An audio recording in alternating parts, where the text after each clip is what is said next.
Let's get ready for Monday Mortgage Minute with your hosts, Tom McNamara and Bruce Woodburn. Hey, good morning, Chase. How are you doing? Good morning. I'm great, Tom. How about yourself? I am having a wonderful Monday. Happy Memorial Day to you. Happy Memorial Day to you as well. Exciting Awesome. news. Let's get this over with and get back to having some fun, right? Oh, yeah, I got some hot dogs to cook. There we go. So cool. So, hey, last week I saw an announcement get made, and I was a little confused about it, right? Yeah, Because I actually thought that it had something to do with the loan level pricing adjustments that we've been talking about for the last couple months.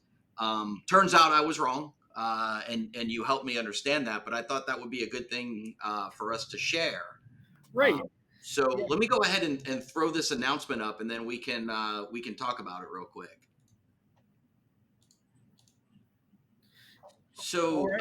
so this is what I saw, right? And I got super excited about it. I'm like, hey, they got rid of that stupid fee, but turns out it really isn't. But it's a different stupid fee that they got rid of. Yeah, So help me understand what happened. yeah. There's a lot of stupid fees going around right now.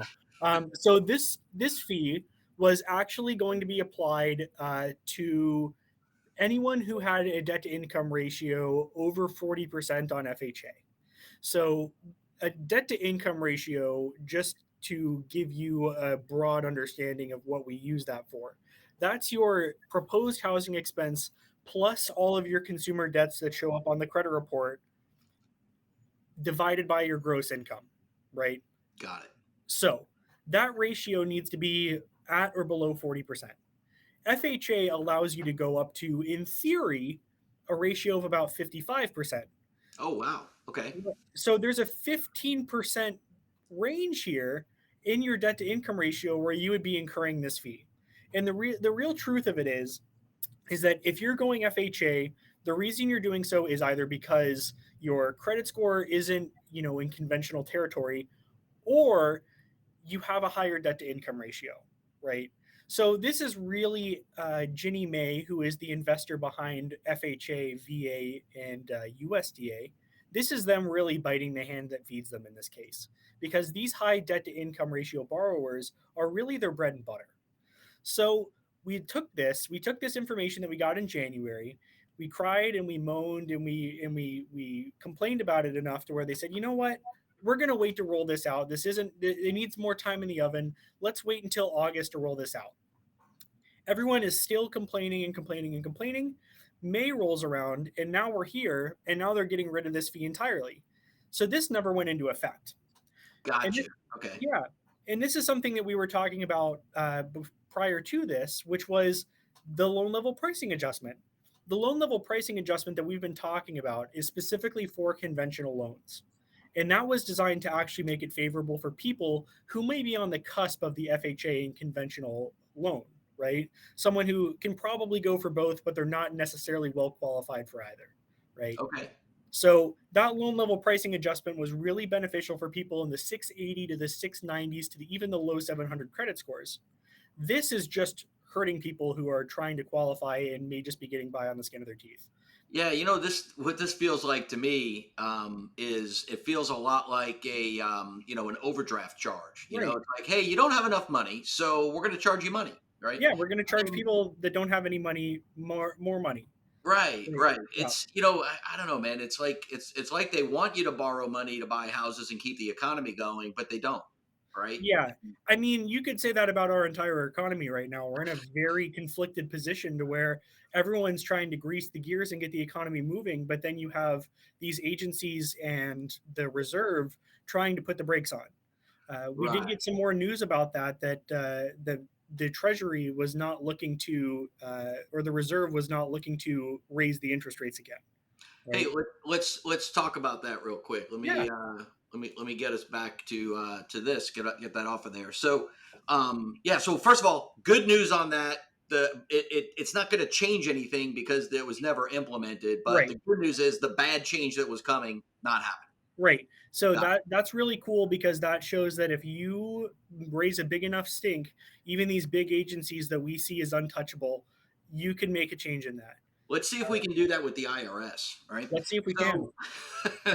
So, all right. So now you started to say something else about rates, which is another thing that we've seen.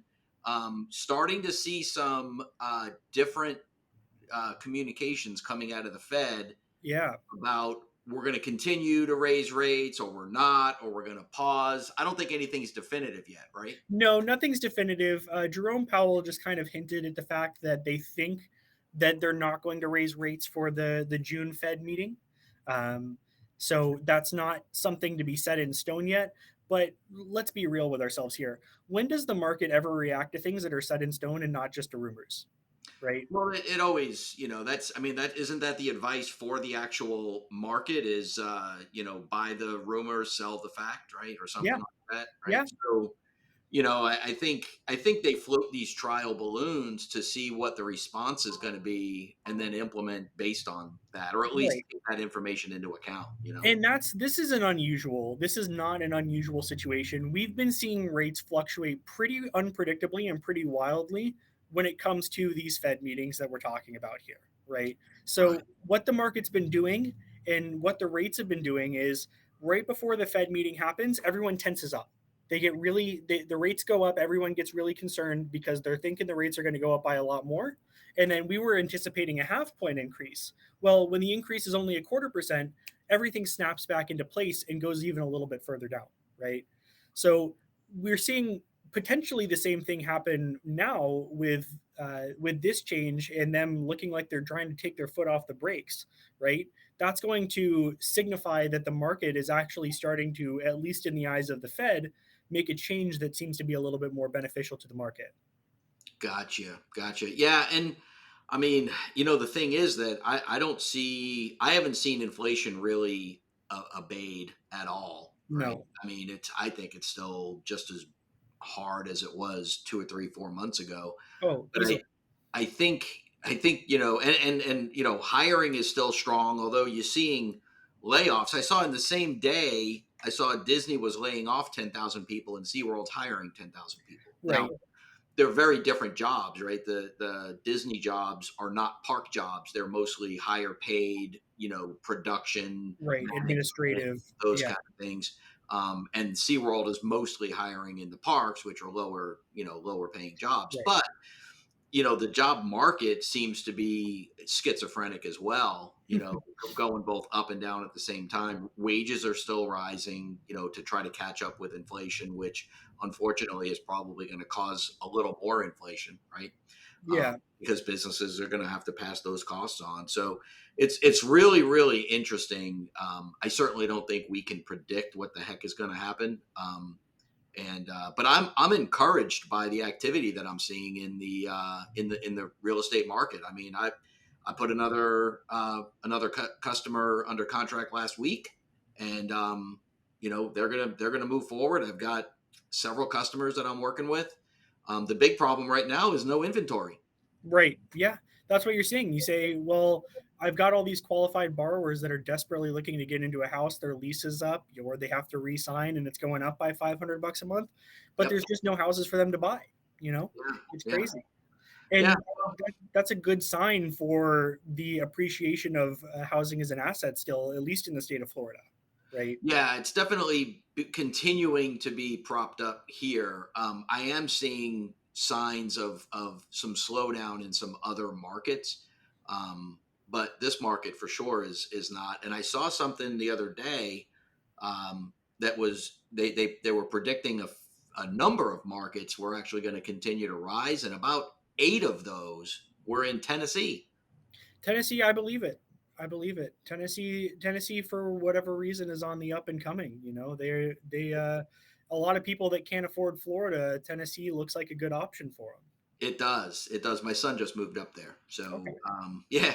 So, anyway, good stuff, man. Well, hey, listen, we're going to, let's go ahead and wrap this up. I hope you have a good rest of your Memorial Day weekend. Thanks for covering for Bruce. My pleasure. And it's I look been, forward it's to been it. a pleasure having you on. So look forward to having you on some more. Yes, sir. I look forward to it. Have a good All one, right, Tom. guys. Have a great week. All right. Bye.